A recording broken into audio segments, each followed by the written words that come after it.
कहानी की शुरुआत बास्करविले परिवार के नायक एक हाउंड से होती है। बास्करविले परिवार में एक वफादार शिकारी था जिसे राक्षस कबीले के साथ संबंध रखने के झूठे आरोप में गिलोटिन की सजा सुनाई गई थी। जैसे ही उसने अपनी मृत्यु का सामना किया, उसने एक इच्छा की कि यदि वह फिर से जीवित हुआ तो वह फिर से शिकारी कुत्ते के रूप में नहीं जिएगा। विकिर भ्रमित होकर पालने में उठा क्योंकि उसने सोचा कि उसे मदद की जरूरत होगी, क्योंकि उसके आसपास शोर था और उसका शरीर भारी लग रहा था।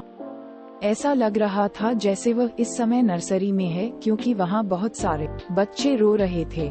इस बीच बास्करविले परिवार के मुखिया ह्यूगो बास्करविले बच्चों के पालने का निरीक्षण कर रहे थे।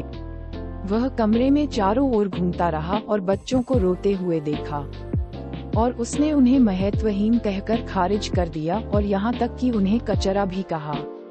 हालांकि जब वह विकिर के पास गया तो उसने देखा कि विकिर दूसरों की तुलना में शांत था।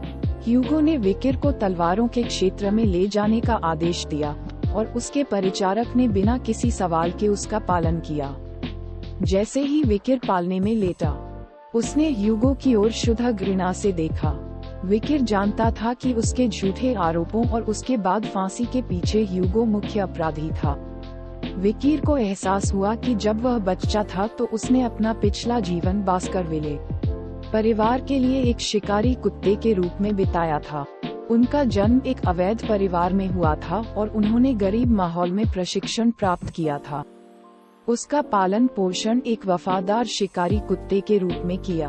विले परिवार को 7 परिवारों में सर्वश्रेष्ठ बनाने के लिए आवश्यक कोई भी गंदा काम करने को तैयार था। विकिर परिवार और ह्यूगो के प्रति वफादार रहा क्योंकि वह चाहता था कि उसे पहचान मिले। हालांकि उनकी वफादारी का बदला अंततः मौत की सजा से चुकाया गया। उसकी फांसी के पीछे का कारण सरल था। विकिर बहुत कुछ जानता था। विकिर ने कसम खाई कि वह दोबारा ऐसी जिंदगी नहीं जिएगा और वह अपना बदला लेगा। हालांकि अपने नवजात शरीर के साथ वह जानता था कि वह कुछ नहीं कर सकता। तलवारों के पालने में ले जाया जाना विकी के लिए मजबूत बनने का एक अच्छा अवसर था। बास्करविले परिवार में पैदा हुए बच्चों को द क्रेडल ऑफ स्वॉर्ड्स नामक एक परीक्षण से गुजरना पड़ा। उन्हें तलवारों के चक्रव्यूह में फेंक दिया गया और वहां से गुजरने के बाद उन्हें अपनी प्रतिभा की जांच के लिए स्टाइक्स नदी तक जाना पड़ा। स्टाइक्स नदी एक पौराणिक नदी थी जो बच्चों के शरीर को उच्चतर प्राणियों में बदल देती थी। हालांकि इसकी एक सीमा थी कि यह कितने बच्चों को प्रभावित कर सकता है, इसलिए उस तक तेजी से पहुंचने में सक्षम होना महत्वपूर्ण था।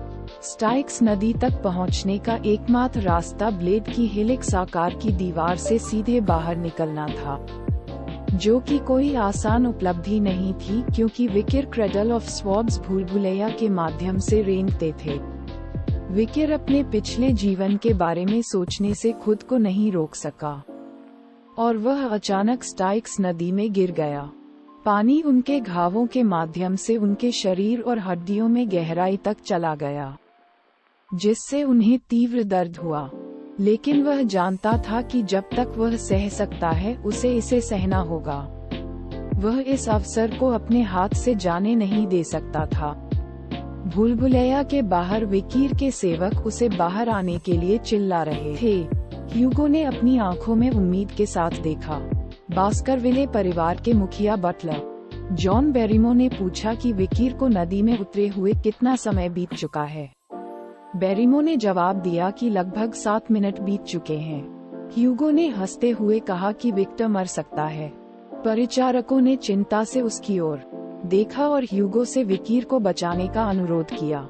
ह्यूगो ने विकिर को बुलाया और कहा कि वह अब पानी से बाहर आ सकता है, लेकिन विकिर स्टाइक्स नदी के पानी को सोखने में इतना व्यस्त था कि उसने ध्यान नहीं दिया।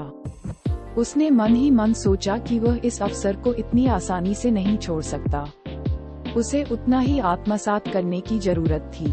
30 वर्ष की आयु में राक्षसी क्षेत्र की ओर जाने वाला द्वार खुल गया था, जो राक्षसी ग्राहकों द्वारा एक भयानक आक्रमण की शुरुआत का संकेत था। अब एक अनुभवी योद्धा अपने क्षेत्र की रक्षा के लिए आगे आया और अगले 5 वर्षों तक ऐसी लड़ाइयों में शामिल रहा जिसमें उसने दाएं और बाएं राक्षसों का वध किया। विकिर ने विनाश के पूरे वर्ष सहन किया और अपने लोगों की रक्षा के लिए अथक संघर्ष किया। और जब अंततः लंबा युद्ध समाप्त हुआ तो मनुष्य ही विजयी हुए। अपनी अटूट निष्ठा और बहादुरी के लिए विकिर को राज्य की ओर से पुरस्कृत किया गया। हालांकि उन्हें जो इनाम मिला वह नहीं था जिसकी उन्हें उम्मीद थी।